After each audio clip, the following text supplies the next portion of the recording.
আমার যাওয়া হয়েছিল, আই ওয়াজ গন। এবার ধরুন আপনার কোথাও যাওয়া হয়েছিল আর সেটাই আপনি বলছেন যে আমার যাওয়া হয়েছিল। তো এমন বাক্যকে ইংরেজিতে বলবো আই ওয়াজ গন, আই ওয়াজ গন। আমার যাওয়া হয়েছিল না, আই ওয়াজ নট গন। এবার ধরুন আপনি বলতে চাচ্ছেন যে আমার তো আসলে যাওয়া হয়েছিল না, তো সেটাই আপনি ইংরেজিতে বলবেন। তো ইংরেজিতে বলার সময় বলতে হবে I was not gone, I was not গন। তো আপনি যদি সত্যি ইংরেজিতে কথা বলতে চান তাহলে সম্পূর্ণ ক্লাসটি মনোযোগ দিয়ে করবেন এবং বেশি বেশি করে শেয়ার করবেন যেন সবাই শিখতে পারে। আর আমার চ্যানেলটিতে প্রথম এসে থাকলে অবশ্যই সাবস্ক্রাইব করবেন।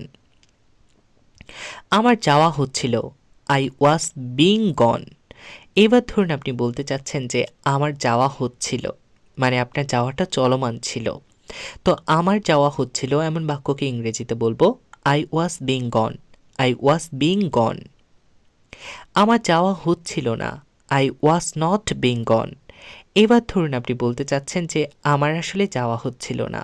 তো এমন বাক্যকে যখন ইংরেজিতে বলতে চাইব তখন বলতে হবে I was not being gone, I was not being gone. আমার যাওয়া হবে, আই উইল বি গন। এবার ধরুন আপনি বলছেন ভবিষ্যতের কোনো কথা যে আমার যাওয়া হবে। তো আমার যাওয়া হবে বলার ক্ষেত্রে আমরা বলবো I will be gone, I will be গন।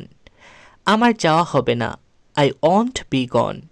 এবার ধরুন আপনি বলছেন যে আমার যাওয়া হবে না। তো আমার যাওয়া হবে না বলার ক্ষেত্রে আমরা ইংরেজিতে বলবো I won't be gone, I won't be গন।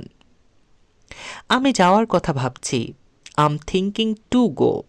এবার ধরুন আপনি কোথাও যাওয়ার জন্য সেটা নিয়ে ভাবছেন আর সেটাই আপনি বলছেন যে আমি যাওয়ার কথা ভাবছি। তো আমি যাওয়ার কথা ভাবছি এমন বাক্যকে ইংরেজিতে বলার সময় বলবো I'm thinking to go, I'm thinking to go. আমি যাওয়ার কথা ভাবছি না, I'm not thinking to go.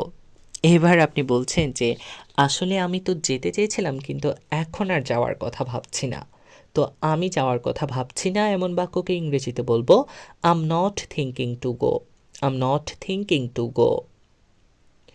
আমি যেতে সক্ষম, আম অ্যাবল টু গো।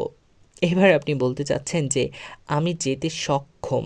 তো আমি যেতে সক্ষম এমন বাক্যকে ইংরেজিতে বলবো I'm able to go, I'm able to go. আমি যেতে সক্ষম নই, আম নট অ্যাবল টু গো।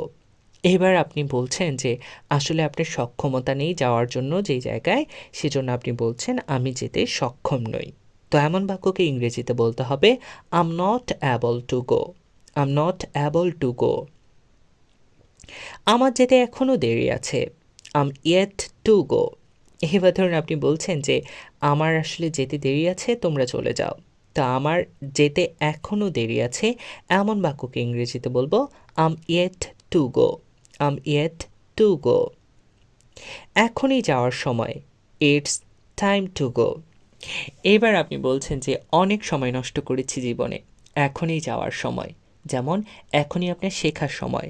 তো এখনই যাওয়ার সময় এমন বাক্যকে ইংরেজিতে বলবো it's time to go, it's time to go. এখনই যাওয়ার সময় নয়, it is not time to go. এবার আপনি বলছেন যে আসলে এখনই আর যাওয়ার সময় না, মানে আপনার এখনও যাওয়ার সময় না, এই কথাটাকে ইংরেজিতে বলতে হবে it is not time to go, it is not time to go. আমার যাওয়ার কথা, আম সাপোজড টু গো। এবার আপনি বলছেন যে আমার আসলে যাওয়ার কথা, তো দেখি এখন যাওয়া যায় কি না। তো আমার যাওয়ার কথা এমন বাক্যকে ইংরেজিতে বলতে হবে I'm supposed to go, I'm supposed to go. আমার যাওয়ার কথা না, আম নট সাপোজড টু গো।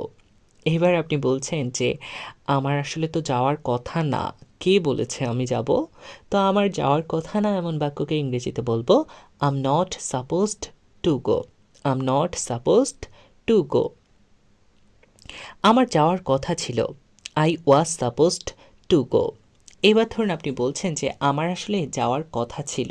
তো আমার যাওয়ার কথা ছিল এমন বাক্যকে ইংরেজিতে বলতে হবে I was supposed to go, I was supposed to গো।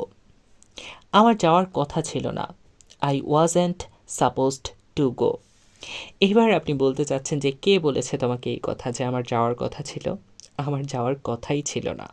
তো আমার যাওয়ার কথা ছিল না এমন বাক্যকে ইংরেজিতে বলবো I wasn't supposed to go. I wasn't supposed to গো। তো আশা করছি আজকের এই সহজ ছোট বাক্যগুলো আপনাদের অনেক ভালো লেগেছে। আমার এই ক্লাসটি যদি ভালো লেগে থাকে তাহলে সবার সাথে শেয়ার করতে ভুলবেন না। আমার চ্যানেলটিতে প্রথম এসে থাকলে অবশ্যই সাবস্ক্রাইব করবেন এবং বেশি বেশি করে শেয়ার করবেন যেন ফ্রিতে সবাই স্পোকেন শিখতে পারে। দেখা হচ্ছে পরবর্তী কোনো ক্লাসে।